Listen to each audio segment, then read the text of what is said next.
Hindistanın müdafiə sənayesinin bütün nailiyyətləri Su-30 MKI, T-72 və T-90 tanklarının lisenziyalı nümunələrinin yığılmasından ibarətdir. Onlar özləri heç nəyi keyfiyyətli istehsal edə bilmirlər. Milli Hind tankı layihəsi də uğursuzluğa düçar oldu.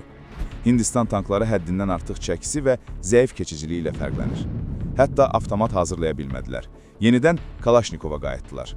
Bunu Kalibre müsahibəsində Müdafiə və Hərbi Sənaye Kompleksi üzrə ekspert Aleksandr Alesin bildirib.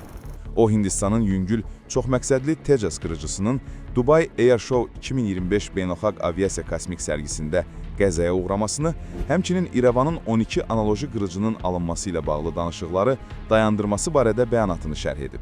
Belarus ekspertinin fikrincə, Hindistanın uzun illərdə üzərində çalışdığı Tejas qırıcısı uğursuz layihədir. Çünki ölkənin bu sahədə təcrübəsi yoxdur və təyyarənin özü ciddi şəkildə köhnəlib.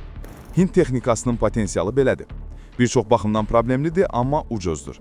Buna görə də onun alıcıları adətən məhdud maliyyə imkanlarına malik az inkişaf etmiş ölkələr olur, deyə Alesin yekunlaşdırıb.